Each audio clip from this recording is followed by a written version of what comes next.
मानेमध्ये याचा मेंदूचा काही संबंध नाही. तो वेगळा प्रॉब्लेम आहे. इथून वेगळा प्रॉब्लेम, इथून वेगळा प्रॉब्लेम. हाताला पण मग येतात, हात दुखणं, मग पायाला हाड डोकं दुखणं. पाय ना तर 12-13 दिवसाने ना एवढा बदल पडतो की याला नाही काही तो तिकडे पाहिजे. याच्या आधी कोणाला दाखवा, याच्या आधी कोणाला दाखवा, डॉक्टरला दाखवलं ते काय फाईल ना ते सगळं आणलेलं आहे. किती डॉक्टर झाले? एकच डॉक्टर. वय किती? 36. माझ्याकडे किती दिवसापासून त्रास?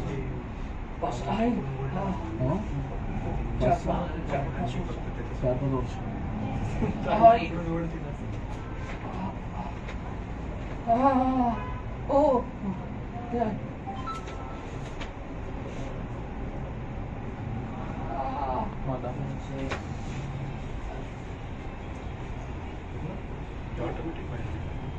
युरिक ऍसिड B12 चेक केलं का तुम्ही? वाढलेलं आहे 8.6 आहे. इकडे बघा माहिती तुमच्या कमरामध्ये L4-5 L5 मध्ये घ्या, मानेमध्ये C4-5 C5-6 मध्ये घ्या. आता L4-5 L5 मध्ये वरची जी डिक्स आहे ती वरून खाली सरकून तुम्हाला झाल्या 8 ते 10 वर्ष कमीत कमी. त्याच्या आधीचा पण प्रॉब्लेम असेल.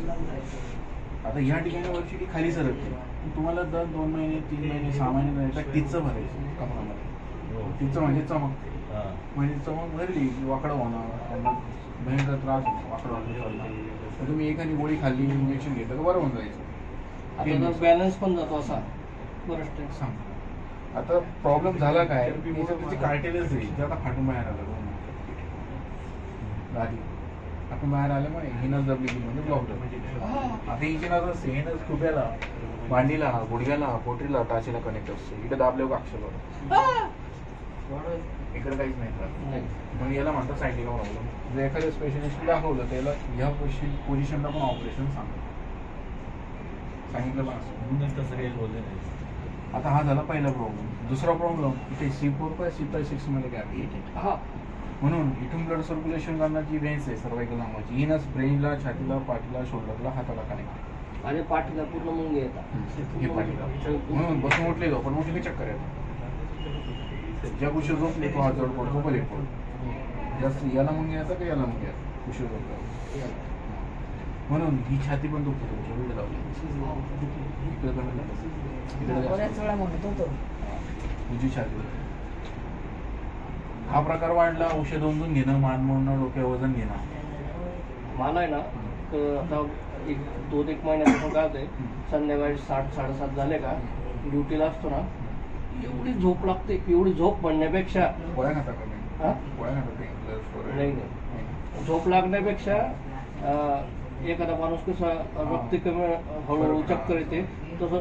आणि खाली बसलो झोपलं की ते 2-2.5 तास असं होतं की मीच डागात जातो. म्हणजे मलाच समजत नाही.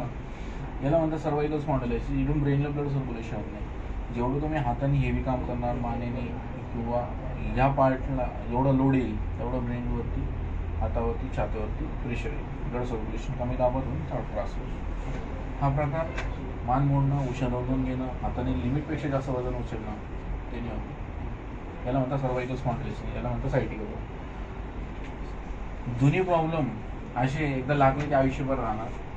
माझ्याकडे 80% रिकवर होणार, 20% मरेपर्यंत राहतो. जसं की एकदा BP डायबिटीज एकदा लागला, तुम्हाला गोळी खाऊन पण नियमात राहायचं आणि तो आयुष्यभर सोबत घेऊन जायचं. खरं आहे, मान्य आहे. तसा मानकेचा आजार एकदा लागला तो आयुष्यभर असतो, सोबत घेऊनच जायचं. आता याला पुढे मानेसाठी, कमरासाठी जो नियम आणि पथ्य, तर याच्यासाठी जोपर्यंत मी तुम्हाला सगळे नियम सांगतो जे आयुष्यभर लक्षात ठेवायचे. ज्या दिवशी तुम्ही मी सांगितले नियम तोडले, दुखणं परत चालू. ज्या दिवशी नियम तोडले, दुखणं परत चालू. त्याला जगात इलाज नाही, नियम चांगला. तर इथून पुढे पुढचे 3 महिने पालतो झोपणं बंद. 15 ते 20 किलोच्या पुढे आपण वजन उचलणं बंद. जर उचलायचं आहे तर लिमिट क्रॉस करायचं आहे. 20 किलोच्या 15 किलोच्या पुढे वजन उचलायचं. LSV बेल्ट येतो कमरात, डॉक्टरने दिला असतो कमरात. काही नाही, बेल्ट लावूनच काम करायचं किंवा प्रवास करायचा LSV. त्याच्यानंतर मोपेड गाडी, मोटरसायकल चालवायचं तर कमराचं बेल्ट लावल्याशिवाय बसायचं नाही. बेल्ट लावूनच काम करायचं, प्रवास करायचं. पालतं झोपणं बंद, 30 डिग्रीत बसणं किंवा झोपणं बंद. म्हणजे तुम्ही काय करता, खुर्चीवर बसले तर शीट पुढे घेऊन पाय टेबलवर ठेवून खुर्चीवर पाय मध्ये बसता झोपता, मध्ये काय असतो बसायचं. बसता का तसं? तसं बसायचं, झोपायचं. दुसरं जाड गादी, जाड सोप्यावर बसायचं, झोपायचं. बसल्यावर खड्डा पडेल अशी गादी सोपा वापरायची. हे झाले कमराचे नियम. मानेचे नियम, उशा दोन घेणं, महात्मा डोके वजन घेणं, खांदे वजन घेणं, उजा पुशी झोपणं बंद. असं जे मी सांगितलं बरोबर सांगितलं का चुकीचं सांगितलं? कमरातला घ्या, मानेला घ्या, किती बरोबर सांगितलं? हो, उठून बसायचं. मी तुमचं MRI ला फक्त सांगतोय, बरोबर सांगितलं का चुकीचं सांगितलं? बरोबर सांगितलं. काय चुकीचं तो वेगळा असेल.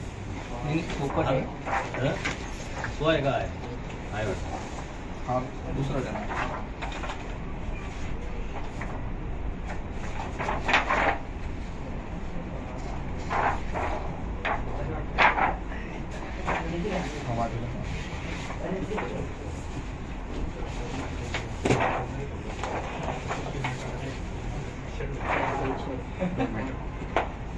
दोन मिनिटं.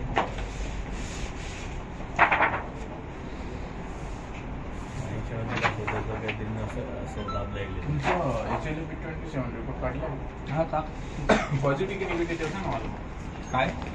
HLA-B27 बघून घ्या तुम्हाला. हे बघा, हा जो स्पायनल कॉर्ड आहे, तर हा जो स्पायनल कॉर्ड आहे ते याच्या ठिकाणी, या ठिकाणी, या ठिकाणी, या ठिकाणी, म्हणजे इथली जी डिस्क आहे प्रॉपर पाहिजे. इथं ते समुद्राची लागते खाली होते, दिसतंय का तशी? पाण्याची व्यवस्था. हा, तसं नाही पाहिजे. या ठिकाणी थोडी जरी सूज वाढली, कुठे बांध त्यांनी खून केलेली आहे, तिथं दाबली गेली आणि नस. या ठिकाणी जास्त, इथं दुसरं आहे. वरती सांग ना मला. मॅडम यांचं नाव घेऊन घ्या.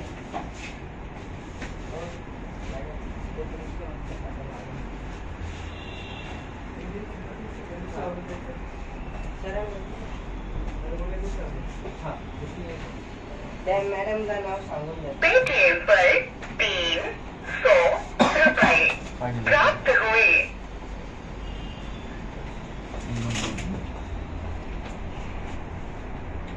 दिसतं याच्यावर इलाज करून उपयोग नाही. जोपर्यंत युरिक ऍसिड कंट्रोल येत नाही, तुमचा RS टेस्ट पॉझिटिव्ह का निगेटिव्ह येत नाही, HLA-B27 चा रिपोर्ट निगेटिव्ह येत नाही, हे सगळं कनेक्शन बघणं गरजेचं आहे. असं 2-3 प्रॉब्लेम एकटी येत नाही.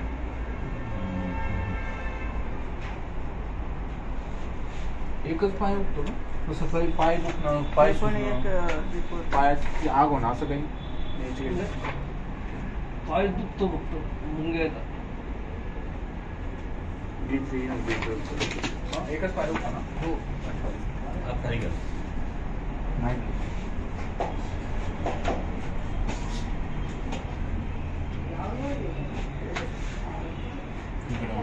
नवीन पेशंट आहे ना, त्यांना विचारा.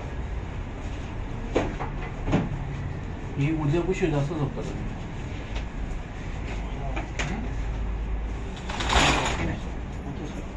मी 2 अंशाने घेत पण उजव्या पुशो आजपासून ऊर्जा पुशी झोपणं बंद करा.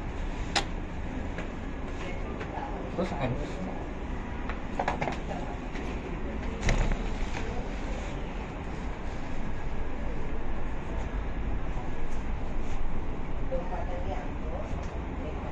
पिशवी झोपा, माझ्याकडे बघतो. माझ्याकडे बघतो. इकडे दोन. माझ्याकडे बघतो. इकडे दोन कर. अशी आहे का?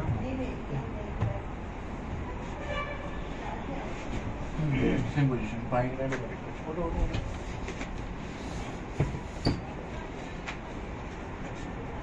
चहा पिता का तुम्ही? हा.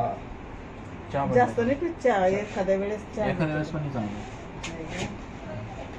चहा कॉफी बंदी पाहिजे का? अजिबात नाही. मुलगा आहे का तुमचा? मुलगा आहे. तुम्ही दोघांना काही वाताचा त्रास, असं काही मला पोटाचा, आहे. पित्ताचा त्रास? मला तुझ्या सरळ झोपा.